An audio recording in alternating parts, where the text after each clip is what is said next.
فرماتے ہیں مسلمان تو غیروں کے طریقے پہ تب چلیں جب نبی پاک نے ہر چیز بتائی نہ ہو، اور جب محبوب نے سارا کچھ بتا دیا ہے، سارا کچھ۔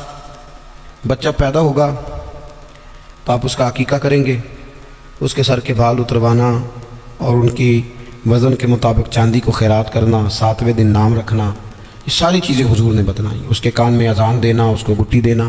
پھر یہ بھی حضور نے فرمایا کہ اس کا بستر بھی تم نے جب بڑا ہو جائے 10 سال کا تو نماز، 7 سال کا ہو تو نماز کے لیے کہو، 10 سال کا نہ پڑھے تو اسے مارو، بڑا لگنے لگے تو بستر الگ کر دو، اور پھر جب وہ بولنے لگے تو سب سے پہلے اللہ کا نام سکھاؤ۔ نبی کریم صلی اللہ علیہ وسلم نے ہر موقع پر، یعنی صرف ایسا نہیں ہے کہ مسجد میں آنے کے آداب تو ہیں تو گھر میں جانے کے نہیں، نبی پاک صلی اللہ علیہ وسلم نے فرمایا بالغ ہو جائے تو نکاح کرو۔ نکاح کس کے لیے سنت، کس کے لیے واجب، کس کے لیے فرض؟ نکاح خاتون کے ذمے کیا ذمہ داریاں خاوند کے حوالے سے، اور بیوی کے لحاظ سے پھر خاوند کی کیا ذمہ داریاں، ہر چیز کو اپنی اپنی جگہ پہ پوری وضاحت کے ساتھ۔ اور اگر آپ پڑھیں گے تو آپ کو پتہ چلے گا کہ اسلام انسان کی ہر ضرورت کو پورا کرتا ہے، اور نبی کریم صلی اللہ علیہ وسلم نے ہر جگہ ہماری ہر ضرورت کا خیال فرمایا۔ اگر آپ دین کو پڑھتے جائیں گے تو آپ کو ذرا بھی دائیں بائیں دیکھنے کی ضرورت نہیں پڑے گی۔ سمجھ آ رہی ہے میری بات؟ یہ بال داڑھی کا حصہ ہے، اس کا بھی ذکر ہمارے بزرگوں نے کر دیا۔ داڑھی کتنی ہونی چاہیے اس کا تذکرہ بھی۔ ایک سوال مجھ سے پوچھا گیا ہے کہ بعض بچے داڑھی کا ڈیزائن بناتے ہیں۔ بھائی مسئلہ یہ ہے، یاد رکھنا ہمیشہ، ایک بندہ سنت پر عمل نہیں کرتا وہ گنہگار ہے، اور ایک سنت کو سنت سمجھ کے مذاق اڑائے تو کافر ہے۔ سنت کو سنت جانتے ہوئے اگر اس کا مذاق اڑائے گا تو نہیں۔ سمجھ آ رہی میری بات کی؟ ہمارے بچے ڈیزائنوں پہ چلتے ہیں بیچارے، پتہ نہیں کس کی نظر لگ گئی، اور بڑی چیزیں ہیں، لیکن داڑھی کے ڈیزائن بنانا اور غلط حرکات کرنا یہ تو ایک انتہائی مذموم حرکت ہے۔ اللہ ہمیں سمجھنے کی توفیق عطا فرمائے۔ اور میں ملت کے جوانوں سے یہ گزارش کروں گا، آپ نے ڈیزائن والی داڑیاں بھی رکھ کے دیکھی ہیں، ایک دفعہ نبی کریم کی سنت والی داڑھی بھی ذرا رکھ کے دیکھو، تمہیں کوئی عجیب ہی ذائقہ نصیب ہوگا۔ یہ آپ کے چہرے کے مطابق اللہ نے اس کو وضاحت دی۔ یہ حرکتیں جو آپ کرتے ہیں نا، یہ تو عجیب سی حرکات ہیں، ان کا تو کوئی پس منظر ہی نہیں ہے، تو انسان محسوس اگر کرے تو چھوٹا محسوس ہوتا ہے یہ کام کر کے۔ تو ہمیشہ وہ کام کریں جس میں سنت اور شریعت کی پاسداری، اللہ سمجھنے کی توفیق عطا فرمائے۔ یہ جو نکاح ہے نا، نکاح شادی، نبی کریم علیہ السلام نے فرمایا یہ غیر کا طریقہ نہیں، بلکہ فرمایا النکاح من سنتی، فرمایا نکاح تو میرا طریقہ ہے، نکاح میرا طریقہ ہے۔ اور آپ حیران ہوں گے کہ قرآن و سنت نے جو شادی کو اور میاں بیوی کو جو رشتہ دیا ہے وہ بڑا عجیب دیا ہے۔ فرمایا ہن لباس لکم وانتم لباس لہن، مرد عورت کا لباس ہے اور عورت مرد کا لباس ہے۔ سردی گرمی میں بھی لباس جسم کی حفاظت کرتا ہے، سردی گرمی کے لحاظ سے بھی حفاظت کرتا ہے۔ مرد عورت کی حفاظت کرتا ہے، دکھ میں، تکلیف میں، غربت میں، پریشانی میں۔ عورت بھی مرد کی حفاظت کرتی ہے، اس کے بچوں کی، اس کے گھر کی، اس کی نشانیوں کی۔ پالتی تو ماں ہی ہے نا بچے، بولیں ولدیت کس کی لکھی جاتی؟ ابا جی کی۔ جانشین، سجادہ نشین، وارث، وہ کون کس کا ہوتا ہے؟ وہ ابا جی کا۔ لیکن پالتی پوستی کون ہے؟ اماں جی۔ ابا جی اماں کو بچے دے کے روز گھر سے جاتے ہیں، فلانی جگہ جا رہا ہوں بچے سنبھال، فلان جگہ جا رہا ہوں بچے تیرے۔ کبھی ایسا بھی ہوا ہے کہ اماں کہے میں ذرا 15 دنوں کے جا رہی ہوں کہیں، تو بچے تم رکھ لو، ہوتا ہے ایسے؟ تو مرد عورت کا حقوق کا خیال کرتا ہے، عورت مرد کے حقوق کا۔ نبی پاک صلی اللہ تعالیٰ علیہ وسلم بڑا خیال کرتے تھے۔ ہمارے ہاں تو یہ ہوتا ہے نا، جو کسی کا غلام ہوتا ہے وہ بیچارہ ساری زندگی غلام ہی رہتا ہے۔ وزیر صاحب بھی، پیر صاحب بھی خدمت کراتے رہتے ہیں ساری زندگی، لیکن اس بیچارے کا خیال نہیں کرتے۔ میں اکثر کہا کرتا ہوں کہ جب تک کسی پیر کے آستانے پہ جھاڑو دے تب تک تو منظور نظر مرید ہوتا ہے، اور اگر اس بیچارے پہ قرضہ چڑھ جائے تو پیر صاحب کہتے ہیں یہ اس کا ذاتی معاملہ ہے۔ جب تیرے گھر میں جھاڑو دے رہا تھا پھر ذاتی معاملہ نہیں تھا؟ جب تک وہ MP کے پوسٹر چھپوا رہا ہو، ساری ڈیوٹیاں کر رہا ہو، تب تک تو وہ سیاسی کارکن۔ اور اگر اس بیچارے کے گھر میں غربت آ جائے، اس پہ کوئی مقدمے بازی ہو جائے، کہیں الجھ جائے، تو پھر کیا کہتے ہیں؟ اس کا ذاتی۔ اب کیسے ذاتی معاملہ ہو گیا؟ میرے عزیز، میرے محبوب کریم علیہ السلام کا طریقہ مبارکہ تھا، کسی پہ قرضہ چڑھتا تو حضور اس کا بھی خیال کرتے، کوئی بیمار ہوتا تو حضور تیمارداری کرنے جاتے۔ کیا خوبصورت لفظ ہیں بخاری کے۔ حضور نے فرمایا میرا کوئی امتی انتقال کر جائے، اگر پیسے چھوڑ کے جائے، ترکہ چھوڑ کے جائے، مال چھوڑ کے جائے، تو فرمایا اس کے وارثوں میں بانٹ دینا، لیکن اگر اس کے ذمہ قرضہ ہونا تو میرے پاس آ جانا، میں اپنے امتی کا قرض ادا کر دوں گا، میرے پاس آنا، میں قرضے دوں گا۔ یہ محبوب کریم نے بیان۔ تو حضور نے ذرا خیال کرتے۔ توجہ، حضرت ربیعہ بن کعب یہ نہ نبی پاک صلی اللہ علیہ وسلم کو وضو کراتے تھے، پر مزے کی بات ہے وضو بھی تہجد والا کراتے تھے۔ کون سا جی؟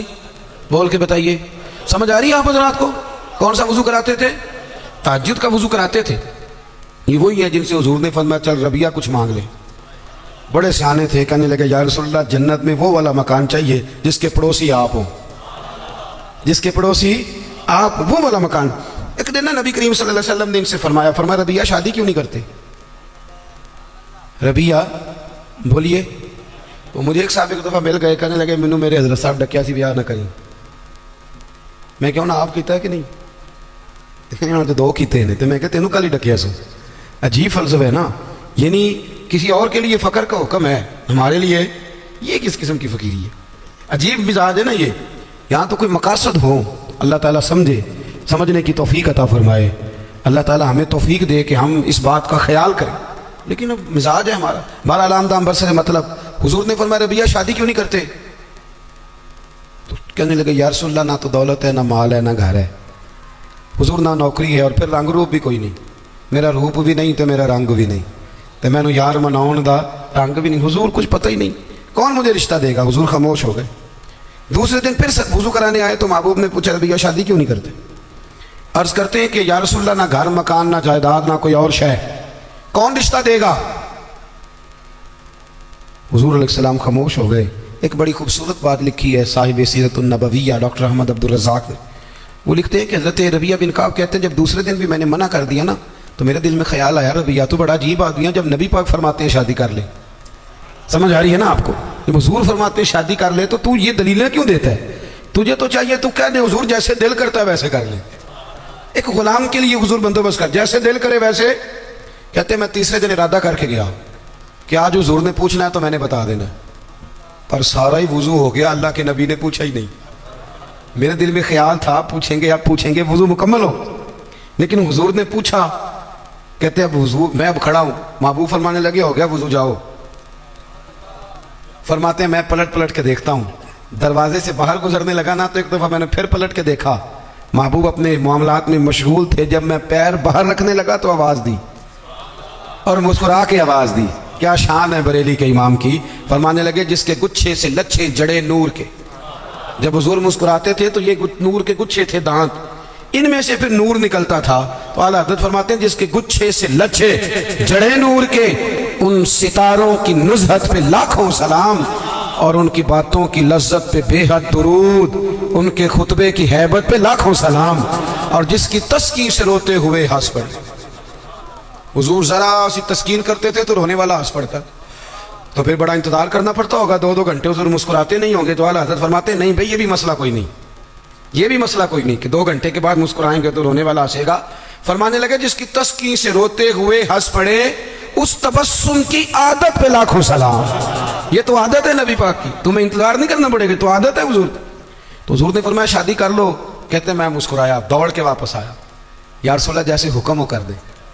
میرے محبوب کی بھی کیا بات، کیا اندائے ہیں رسول کریم کی۔ حضور نے فرمایا فلاں قبیلے کے سردار کے پاس جا، اسے جا کے کہہ کہ اپنی بیٹی کا نکاح تیرے ساتھ کر دے۔ آپ فرماتے میں گیا، سلام لی، اندر داخل ہوا، انہوں نے بلایا، میں نے کبھی حضور نے بھیجا ہے، اور محبوب نے کہا اپنی بیٹی کا نکاح میرے ساتھ کر دو۔ حضرت ربیہ بن کعب رضی اللہ تعالیٰ عنہ فرماتے ماں نے اس کے باپ کی طرف دیکھا، اس لڑکی کے باپ کی طرف، اور لڑکی کے باپ نے مانگ، بڑی جو ہے وہ فکر ہوتی ہے لڑکی کے ماں باپ، دونوں نے ایک دوسرے کی طرف دیکھا تو انکار نہیں کیا کہ میں نہیں، ہم نے نہیں رشتہ دینا، بلکہ لڑکی کا والد کہنے لگا کہ محبوب سے عرض کرنا میں آؤں گا، میں خود آ کے حاضری دوں گا، ان سے عرض کرنا میں آؤں گا۔ حضرت ربیہ بن کعب رضی اللہ تعالیٰ عنہ کہتے ہیں میں نکل رہا تھا، نبی رحمت سید عالم صلی اللہ علیہ وسلم کا وہ پیغام لے کے تو میں نکل رہا تھا، میں آگے بڑھ رہا تھا۔ فرماتے ہیں جب میں دروازے سے باہر ہوں، توجہ ہے نا میرے دوستوں کی، کہتے ہیں جب میں دروازے سے باہر ہونے لگا نا، پیر رکھنے ہی لگا تھا، تو وہ لڑکی پردے کے پیچھے سے بولی، توجہ ہے میری بات پر، وہ خاتون پردے کے پیچھے سے بولی اور بول کے کہنے لگی غلام ٹھہر جا۔ تو میں نے پلٹ کے دیکھا، میں رک گیا تو اپنے ماں باپ کو مخاطب کر کے کہنے لگی ابا جی آپ کو میری فکر ہے نا، اماں جی آپ کو میری فکر ہے نا، آپ مجھے نبی کریم کے حوالے کر دیں، مجھے امید ہے رب رسول مجھے کبھی ضائع نہیں فرمائیں گے، اللہ نبی مجھے ضائع۔ حضرت ربیہ بن کعب کہتے ہیں میں واپس آ گیا، سارا بندوبست حضور نے کر کے دیا، سارا بندوبست. آپ بات کو سمجھیں, دین ہر جگہ انسان کا خیال کرتا ہے. فرماتے ہیں نبی پاک صلی اللہ علیہ وسلم نے حضرت عثمان غنی کو بلایا, فرمایا کھجور کی گٹھلی کے برابر سے ہونا چاہیے. حضرت عثمان کہنے لگے حضور حاضر ہو جائے گا. فرمایا عثمان پوچھو گے نہیں میں نے کیا کرنا ہے؟ عرض کی حضور بتا دیں کیا کرنا ہے. فرمایا ربیہ کی شادی ہے, اس نے اپنی بیوی کو حق مہر دینا. پھر حضرت حارثہ بن نعمان کو بلایا, فرمایا ایک بکری کا بندوبست کر, ذبح کر کے پکانا ہے. پوچھو گے نہیں کس لیے؟ حضور حکم کریں. فرمایا میرے ربیہ کی شادی ہے, اس لیے ولیمہ کرنا ہے.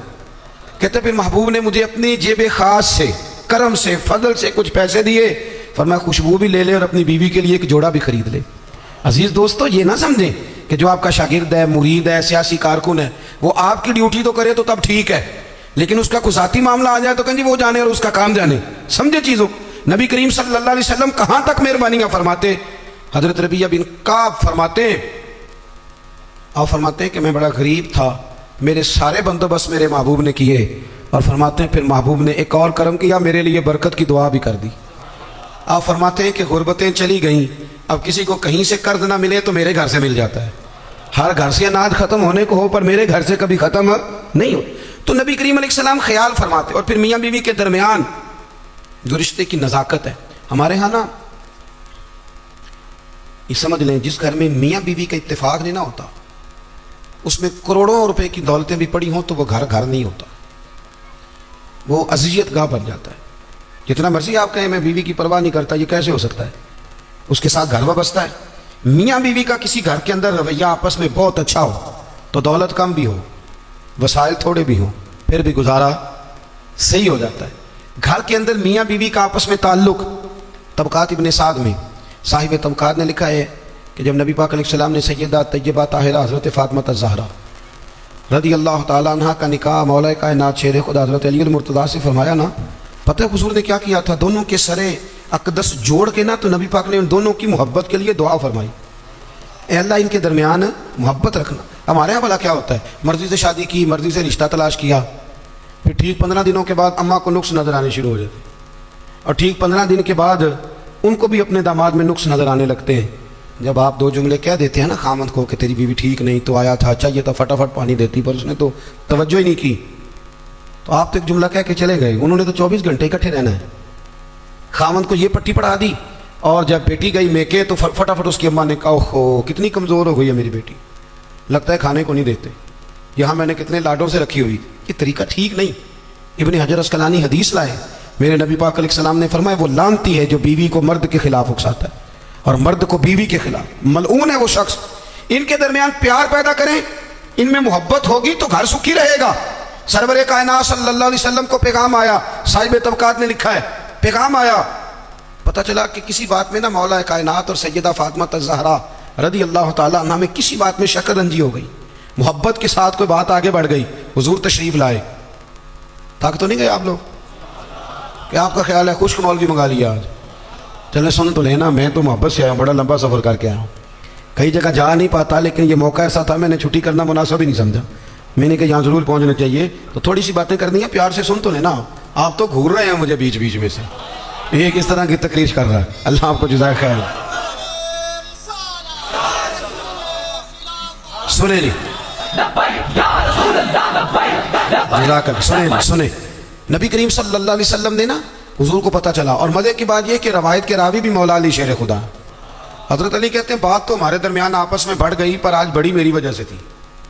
یہ بھی پیار کی بولی ہے نا, یہ بھی محبت ہے نا جی, یہ محبت کی. یہاں بھی لوگوں کو بڑے عجیب و غریب قسم کے فلسفے یاد آتے ہیں, بات کر لوں پھر ایک اور بھی کروں گا, مزید بات کھل جائے گی. حضرت علی کہتے ہیں حضور کو پتہ چلا محبوب تشریف لائے, حضور نے بات سنی, حضور سمجھ گئے کہ آج بات ذرا علی نے زیادہ بڑھا دی ہے. اتنی بھی کسی کی بیٹی لاڈلی ہو گئی جتنی نبی پاک کی شہزادی لاڈلی, اتنی بھی کسی بیٹی کی عزت ہوگی جتنی حضور کی صاحبزادی کی عزت ممکن ہے؟ دوستو انہوں نے اکٹھے رہنا ہے. نکاح کے فلسفے کو سمجھو.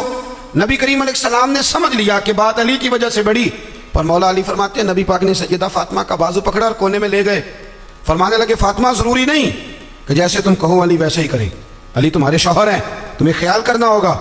مولا علی کہتے ہیں میں دور کھڑا تھا, حضور تو بیٹی کو سمجھا رہے تھے پر آنسو میرے نکل رہے تھے. میں دوڑ کے آیا, محبوب کا دست اقدس پکڑ کے سینے پہ رکھا, میں نے کہا یا رسول اللہ بے فکر ہو کے جائیے, یہاں سے جب بھی خبر آئے گی محبت کی خبر ہی آئے گی.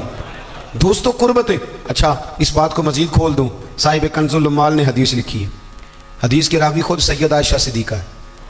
ایک دن حضور فرمانے لگے عائشہ ایک بات نہ کروں, یا رسول اللہ کریں. فرمایا جب تم مجھ سے راضی ہوتی ہو تب بھی مجھے پتہ چل جاتا ہے, اور جب ناراض ہوتی ہو تو تب بھی مجھے پتہ چل جاتا ہے. یہاں نا کچھ لوگ بادشاہ سلامت ہیں, بادشاہ سلامت. وہ کہتے ہیں میں اگر کہوں کہ میں تھوڑا بہت اپنے گھر والوں کا بھی خیال کرتا ہوں, بات مانتا ہوں, تو پھر تو لوگ مجھے بہت بڑا بزدل آدمی سمجھیں گے. میری گھر میں بھی کچھ توجہ ہے, آپ کا تو نہیں مجھے پتا. ہمارے دیہاتوں میں یہ رواج ہے کہ اپنا بیٹا بھی اٹھا کے بندے باہر نکلنا پسند نہیں کرتے, اپنا بچہ اٹھا کے بھی. کوئی آنکھ نہ چھڑے کہ تیری ہوں بال کھڑا دی ڈیوٹی, تیرو روٹی تاں لب دی ہے کہ پہلے بال کھڑا. یہ کیسی عجیب بات کرتے ہو. اگر اللہ کے نبی نواسوں کو گردنوں میں اٹھا کے گھومتے, گردن مبارک پر رکھ کے گھومتے.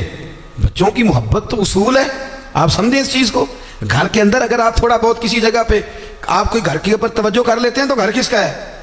آپ کا ہی ہے نا. اتنی کمزوری دکھانا. نبی کریم علیہ السلام نے مسکرا کے کہا عائشہ بتاؤں جب تو راضی ہوتی ہے تب بھی مجھے پتہ چل جاتا ہے, اور جب ناراض ہوتی ہے تب بھی پتہ. تو حضرت عائشہ رضی اللہ تعالیٰ نے کہتے میں چپ کے کہا, میں نے کہا حضور میں نے کیوں ناراض ہونا ہے, پر میں بتاؤں صحیح کب ناراض ہوتی ہے تو. یا رسول اللہ آپ اتنا خیال کرتے ہیں حضور. فرمایا پھر بتاؤں حضور بتائیں.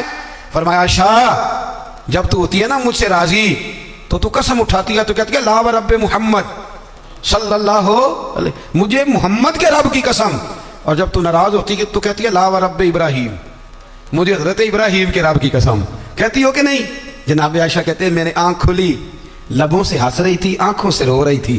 میں نے کہا کریمہ تیرے قربان جاؤں, اتنی باتوں کا بھی خیال فرماتے ہو, اتنی باتوں کا بھی خیال کرتے ہو. کہا مجھے پتہ چل جاتا ہے جب تو راضی ہوتی ہے اور جب تو ناراض ہوتی ہے تیرے لفظ بدل جاتے. دوستو گھر کے اندر کا جو ماحول ہے وہ آپ کو مضبوط کرتا ہے, گھر کے اندر کا ماحول آپ کو کمزور کرتا ہے. اگر گھر کے اندر آپ کی طبیعت کے لحاظ سے چیزیں موجود ہیں آپ باہر بڑا کچھ کر سکیں گے. ہر آدمی اتنا دلیر نہیں ہوتا کہ گھر میں جو مرضی ہوتا رہے وہ باہر مضبوط رہے گا. نکاح کو, میاں بیوی کے رشتے کو قرآن پاک نے اللہ نے اپنی نشانیوں میں سے نشانی کہا ہے. یہ فاحد میاں بیوی کا رشتہ ہے, جسے کہا یہ میری نشانیوں میں سے نشانی. پتہ خرابی کہاں سے شروع ہوتی ہے؟ سب سے پہلے تو شادی ہوتی ہے غیر شرعی. غیر شرعی کول 10واں ہو جائے تو مولانا صاحب کو بلاؤ, نعت خاں کو بلاؤ, اور بچے کی شادی ہو تو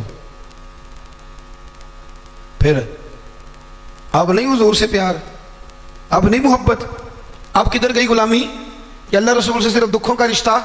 بلاؤ نا اب بھی بینڈ باجا, یہاں تو بینڈ باجا کول والے دن بھی منگاؤ, 10ویں پہ بھی منگاؤ. اور دکھوں کی بات آئی تو قرآن شریف شروع کرا لیا, اور جب سکھ آئے تو پھر آپ نے موت شروع کرا لی. اور بھائی مصطفیٰ کی نعت والے کو نا نعت ہی اچھی لگتی, اسے برات والے دن بھی نعت ہی اچھی لگتی, شادی والے دن بھی نعت ہی اچھی. پہلی بات تو یہ کہ غیر شرعی حرکات ہوتی ہیں شادی, اور ڈھیروں ہوتی ہیں, ڈھیروں. سب سے بری حرکت کون سی ہے؟ سب سے بری حرکت یہ ہوتی ہے کہ لڑکے اور لڑکیوں کا جوش و خروش سے شادیوں پہ جانا, اور پھر مووی والا آتا ہے وہ لڑکیوں کی عورتوں کی مووی بھی بناتا ہے. اور اب تو اللہ خیر کرے مووی کو ویسے لوگوں نے فرض کفایہ سمجھ لیا ہے, اللہ معاف کرے, ہر آدمی نے ہاتھ میں موبائل پکڑا. اتنا ضروری کام ہے یہ. مووی بنتی ہے, مہندی ہوتی ہے, ناچ گانا ہوتا ہے, تماشے لگتے ہیں. پھر میں حیران ہوتا ہوں جوان لڑکیوں کے ہاتھوں میں پھول دے کے انہیں کھڑا کیا جاتا ہے کہ دولہا جب آئے تو پھول پھینکنا. دولہے کے ساتھ بوڑھے بوڑھے لوگ ہوتے ہیں کہ جوان لڑکے ہوتے ہیں؟ بولے تو وہ پھول کیوں لڑکیاں پھینکتی ہیں؟ لڑکیاں ساری برقعے میں ہوتی ہیں, چھپے ہوئے منہ ہوتے ہیں, تو سارا خاندان تو بیوٹی پارلر سے تیار ہو کے آیا ہوتا ہے. تو آپ تو گناہ کو آواز دے رہے ہیں. پتہ ہے رسم کیسے ایجاد ہوئی؟ صاحب فتوح الشام نے لکھا ہے یہ لڑکیوں کے پھول پھینکنے کی رسم جب قادسیہ کے علاقے حضرت سعد بن ابی وقاص رضی اللہ تعالیٰ عنہ فتح کر رہے تھے, تو آپ ایک ایسے علاقے سے گزرے جس کی عمارتیں بڑی شاندار تھیں. علامہ واقدی کہتے ہیں کہ دور دور سے لوگ وہ عمارتیں دیکھنے آتے تھے کہ بھائی فن تعمیر کا شاہکار ہیں یہ چیزیں. اس ایریے سے گزرنا تھا مسلمان فوج نے, تو عیسائیوں نے اور یہودیوں نے ایک چال چلی. انہوں نے عورتوں سے کہا خوبصورت لڑکیوں سے کہ پھول پکڑ لو, اور جب فوجی گزرے تو ان کے اوپر پھول پھینکنا. اگر 2-3 جرنل بھی تم تباہ کرنے میں کامیاب ہو گئی تو مسلمانوں کو ہم زہر کر لیں گے. پھول پھینکو. چھتوں پہ چڑھ گئی, اور چھتوں کی طرف نوجوانوں نے دیکھنا ویسے ہی ہے چونکہ شاہکار ہے ہماری مناظر. حضرت سعد بن ابی وقاص رضی اللہ تعالیٰ عنہ آگے تھے. سمجھ آ رہی ہے نا میری باتوں کی؟ آگے جا رہے تھے, کمان کر رہے تھے فوج کی. جب آپ نے دیکھا عورتیں چھتوں پہ تو حضرت سعد بن ابی وقاص شرارت سمجھ گئے, سازش سمجھ گئے. لوگ زہر بھی جو ہوتے ہیں نا, زہر بھی دودھ میں ڈال کے دیتے ہیں